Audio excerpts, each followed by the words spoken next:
Ahoy, this is Zdenka. Are you on a budget? Most of us are. Do you need strong video light? Yes, always.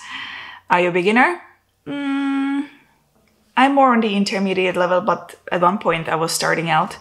Do you need strong continuous light, cheap light for photography? Yes, I can't work with flashes anymore. An interesting product came a few days ago, which I must say I enjoyed using as I was filming my previous video with it. GVM P80S LED light. This is not a sponsored video. GVM provided the product for a review, so let's review it. A lot of people are comparing this light to Aputure 120D because it is quite strong. The only difference is that the 120D is quite expensive and this one is a little over $100. So let's look at some specifications. It is COB continuous light, color temperature is 56,000 Kelvin, CRI is 97, it is very lightweight, it weighs only 0.9 kilograms, and it has universal balance mount, so you can attach a whole bunch of accessories to it. It is quite small, size is 215 by 128 by 168 millimeters. Let's talk about the light itself before I show you what you actually get, which features it has and which feature it doesn't have.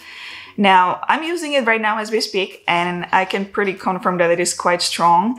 What I really like is actually the skin tone. The skin tone is really nice with this light. Before I was using this, I was just filming all my other videos with the video ring light, which is in a very similar budget range. So just to compare, here is the skin tone I would get with the ring light. And here's the skin tone I would get with this GVM light.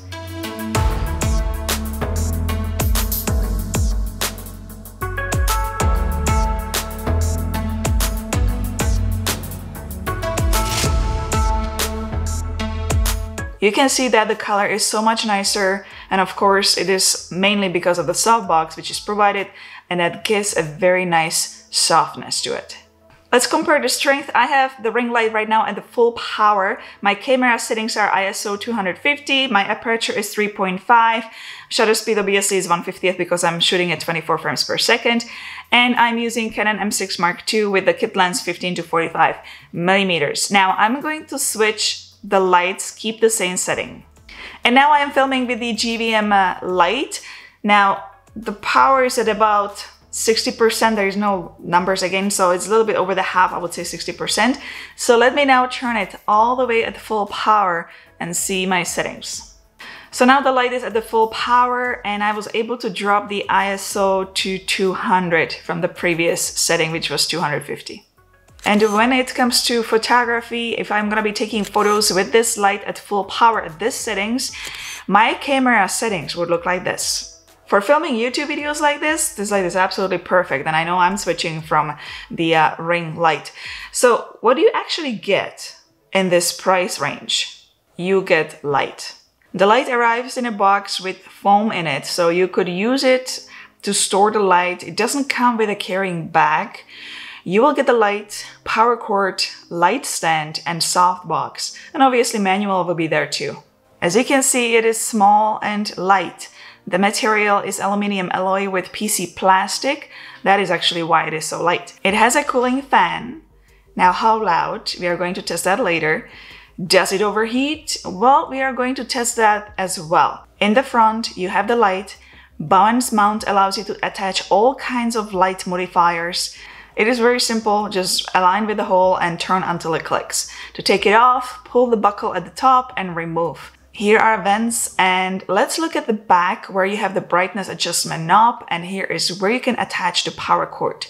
As you can see, there is no display, nothing, no numbers on the adjustment knob, so you just turn it to make it brighter and darker. As I was using the light, I noticed that the bigger difference in the strength is in the first half, from 0 to the first half. Then from the half to full power, it is not so gradient. Angle fixing handle is here, and here is where you attach the light to the stand. The light stand is also very light. I would not over tighten the screws though, I would be gentle. the legs could be a little bit wider. It's not going to tip over, it holds well, but since it is very light, you don't want to accidentally knock it over. The power cord has this box here. I wish this part of cord from the light was a lot longer, as when I'm using this light, I see that it is hanging and the weight of it is pulling the cord down quite a bit. I would attach it to a stand as it could potentially damage this area here. Let's look at the softbox. It is a smaller size. To assemble it, it was very simple and very straightforward. It is very easy to put it together. When you're purchasing this light, you can choose the modifier you want. You can go with the light with softbox or umbrella or this light chimney. They certainly have few options to choose from. Two things need to be tested with this light which are very important. One of them is fan noise. I can tell you it is quite quiet. So what I'm gonna do, I'm gonna test it with my microphone here. I have my microphone set up right here, very close to me. It also depends what microphone you are gonna be using. Right now I'm using the Merfag newly released microphone. I'm testing that one as well. Normally I use just a basic Rode microphone. So let me hold it in my hands and test the sound.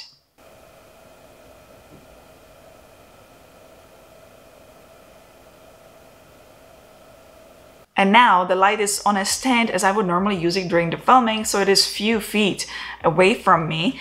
Microphone is over here, so let me get very quiet and see what kind of noise we are getting.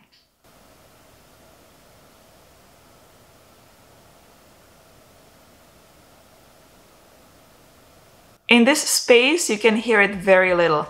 That can be further adjusted in the post. I'm gonna do that in Adobe Premiere Pro. I'm just gonna use the denoise feature there.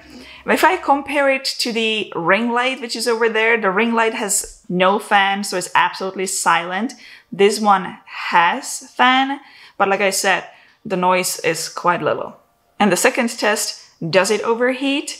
When I was filming with this light a few days ago, I had it at about 60% of the power. I was filming for 2 hours and there were absolutely no issues whatsoever. Last night, I did a test when I cranked up the lights, the strength to all the way full power, and I left it here for a good hour and it didn't shut off, it didn't overheat, it was fine, it works perfectly fine.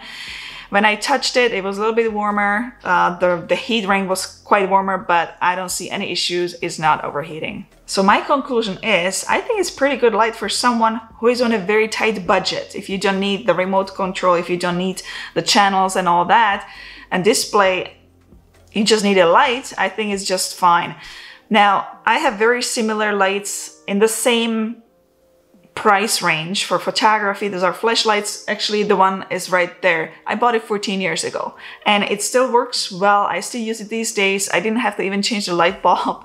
The only thing I had to change on those lights were the fixing knobs, which attached actually the light to the light stand. I over tightened them and they kind of cracked. So that's the only thing, but I think this light will be just fine and it's gonna last. If you are interested to see the pricing in your currency based on where you live, the link is in the video description below, just below this video. Hit the thumbs up if you liked today's video and subscribe to all future videos. If you have any questions, comments, or simply want to say hi or ahoy, you know what to do. You can leave it in a comment section below and I'll see you, my friends, in the next video. Ciao, ahoy.